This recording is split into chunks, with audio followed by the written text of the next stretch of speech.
નર્મદા જિલ્લાના ડેડિયાપાડા તાલુકાના પાટીના ધારાસભ્ય ચૈતર વસાવા આજરોજ રાજપીપળા ખાતે આવેલ કલેક્ટર કચેરીએ ધરણા પર બેસી જતા તંત્ર હરકતમાં આવી ગયું હતું। ધારાસભ્ય ચૈતર વસાવાએ ગુજરાત પેટર્ન યોજના વર્ષ 2024-25ના આયોજન જિલ્લા પ્રભારી મંત્રી દ્વારા ગેરરીતિ કરવા બાબતે જણાવ્યું હતું। ગુજરાત પેટર્ન યોજના વર્ષ 2024-25 નર્મદા આયોજન અંગેની નર્મદા જિલ્લા આદિજાતિ વિકાસ મંડળની બેઠક ભીખુસિંહ ચતુરસિંહ પરમાર અધ્યક્ષ જિલ્લા આદિજાતિ વિકાસ મંડળ અને નર્મદા જિલ્લા પ્રભારી મંત્રીના અધ્યક્ષ સ્થાને 12 ડિસેમ્બર 2024ના રોજ બપોરના 3 કલાકે કોન્ફરન્સ હોલ કલેક્ટરની કચેરી નર્મદા ખાતે મળેલ હતી। તો ગુજરાત પેટર્ન યોજના વર્ષ 2024-25ના નાણાકીય વર્ષમાં નર્મદા જિલ્લાના લોકોના સુખાકારી માટે 3068 લાખની જોગવાઈ કરવામાં આવેલ છે। આ યોજનાના સદર સરકારના તારીખ 8 મે 2012ના તેના આનુષંગિક તારીખ 10 ઓક્ટોબર 2024ના સુધારેલા ઠરાવોની જોગવાઈઓ અનુસાર આ યોજનાના અમલ હેતુસર નર્મદા જિલ્લાની તાલુકા કક્ષાએ તાલુકા આદિજાતિ વિકાસ સમિતિ ડેડિયાપાડાને સાગબારાની 28 નવેમ્બર 2024ના રોજ મળેલ હતી કે જેમાં નિયુક્ત સભ્યો સર્વસંમતિથી મર્યાદાઓમાં આવરી સંબંધિત અમલીકરણ અધિકારીઓને રજૂઆત કરવામાં આવી હતી અને જિલ્લા આદિજાતિ વિકાસ મંડળની બેઠકમાં બહાલી અર્થે રજૂ કરી ચર્ચાઓને અંતે સર્વસંમતિથી મંજૂરીની આગળની કાર્યવાહીઓ હાથ ધરવા જિલ્લા આદિજાતિ વિકાસ મંડળમાં સર્વાનુમતે ઠરાવ્યું હતું। પરંતુ આયોજનમાં પ્રભારી મંત્રી તથા કેટલીક બહારની એજન્સીઓ ફાઇલો ઘરે મંગાવી પોતાની રીતે 10 કરોડથી પણ વધુ રકમનું બિનજરૂરી બારોબાર આયોજન કરી દીધેલ છે અને અમલીકરણ અધિકારીઓ પર દબાણ લાવી દરખાસ્તો તૈયાર કરાવેલ છે કે જેની તપાસ કરાવવા અને આયોજન ફરી જિલ્લા આદિજાતિ વિકાસ મંડળની બેઠક બોલાવવા માંગ છે। અંબાજીથી ઉમરગામની ટ્રાયબલ સબપ્લાનની તમામ ગ્રાન્ટોમાં પ્રભારી મંત્રીઓએ બહારની એજન્સીઓના ઇશારે કરોડોનો ભ્રષ્ટાચાર કરે છે હોવાનું જણાવ્યું હતું। ગુજરાત પેટર્ન યોજના અંતર્ગત નર્મદા જિલ્લાના આદિજાતિ લોકોના વિકાસ માટે 30 કરોડ રૂપિયાની જોગવાઈ હમણાં કરવામાં આવી હતી। તે અંતર્ગત તાલુકા સમિતિની બેઠકો થઈ અને જિલ્લા સમિતિની બેઠક પણ પ્રભારી મંત્રીની અધ્યક્ષતામાં ગત મહિનામાં અમારી મળી, ત્યારે તમામ ચૂંટાયેલા પ્રતિનિધિઓના કામોને સર્વાનુમતે મંજૂરી આપવામાં આવી। બાદમાં પ્રભારી મંત્રી દ્વારા આ તમામ ફાઇલો પોતાના ઘરે લઈ બોલાવીને અને પોતાના કામો મારા ડેડિયાપાડામાં 5 કરોડ 51 લાખના કામો એમણે પોતાના મંજૂર કરી દીધા। સાગબારામાં 3 કરોડ 50 લાખના કામો એમણે મંજૂર કરી દીધા।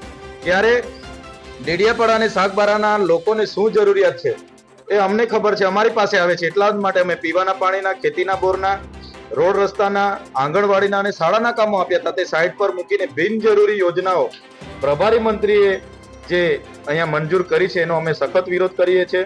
અમારા કામોને મંજૂરી આપવામાં આવે, સમાવવામાં આવે એવી અમારી માંગ છે। આજે અમે ધરણા પર બેઠા હતા। માન્ય કલેક્ટર સાહેબે અમને 4 દિવસની બાહેધરી આપી છે કે દિન 4માં હું કાલે ને કાલે પ્રભારી મંત્રીને બધા સાથે સંકલન કરીને દિન 4માં તમારા કામોનો અમે સમાવેશ કરીશું। જો મારા કામોનો સમાવેશ નહીં થાય તો 17 તારીખને સોમવારના રોજ મારા મત વિસ્તારના લોકો સાથે ફરીવાર અમે અહીંયા ધરણા આંદોલન પર અમે બેસીશું। અને તમે બધા જોઈ લો, જે પ્રભારી મંત્રીઓ ગુજરાત સરકારના તમામ આદિવાસી વિસ્તારના જિલ્લાઓમાં મૂક્યા છે એ લોકો માત્ર ને માત્ર ટ્રાયબલ સપ્લાનનું બજેટ સગે વગે કરવા માટે જ મૂક્યા છે। આજે અંબાજીથી ઉમરગામના આદિવાસીઓનો વિકાસ નથી થતો એનું કારણ એવું છે કે બિનજરૂરી યોજનાઓ મંત્રી તંત્રીઓના મળતિયાઓની NGO એજન્સીઓના નામે મંજૂર કરીને એ પાસ કરી દેવામાં આવે છે। એના લીધે જ આ થયું છે। આ વિસ્તારમાં નવસારી, સુરત અને અમદાવાદની જે કોન્ટ્રાક્ટરોની ટોળકીઓ છે એ છેલ્લા 10 વર્ષમાં જે પણ કામો થયા છે એની તપાસ કરવામાં આવે તો 1200 થી 1300 કરોડનું કૌભાંડ બહાર આવે એવું છે। એમના નામ જોગ પણ અમે સોમવારે ખુલાસા કરવાના છે।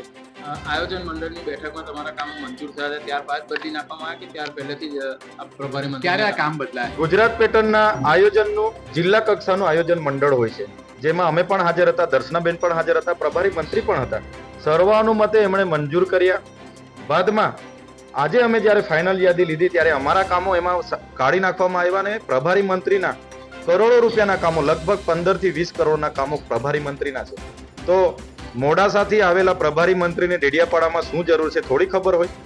એમણે એક ઓબ્ઝર્વર તરીકે આવવાનું હોય છે, બેસવાનું હોય છે અને સુચારું આયોજન થાય, સરળ અને જલ્દી આયોજન થાય એના માટે પ્રભારી મંત્રી મૂક્યા છે, નહીં કે અમારા લોકોના કરોડો રૂપિયા સગે વગે કરવા। એટલે તમામ જિલ્લાઓમાં આવી રીતના પ્રભારી મંત્રીઓ કરતા હશે એવું અમને લાગે છે, પણ નર્મદા જિલ્લામાં અમે ચલાવવાના નથી। દિન 4ની કલેક્ટર સાહેબે બાહેધરી આપી છે, એટલે અમારી ધરણા અહીંયા સમાપ્ત કરીએ છીએ. દિન 4 પછી 17 તારીખે સોમવારે અમે એસડીએમ સાહેબ પર પરવાનગી માંગીએ છીએ. પરવાનગી નહીં પણ મળશે તો પણ હું અમારા લોકોના ન્યાય માટે અમારા ડેડિયાપાડા મત વિસ્તારના લોકો સાથે અમે ધરણા પ્રદર્શન કરવા અહીંયા પહોંચીશું. ચેતરભાઈ, ખાલી તમારા કામ બદલાય છે કે બીજા કોઈ એમએલએ કે અન્યના પણ બદલાય છે? હાલના તબક્કે તો મારી પાસે મારા જ લેટરો, જે મેં લેટરોથી સૂચનો કર્યા હતા એ જ લેટરો છે, એટલે એનાથી મેં ટેલી કરી છે.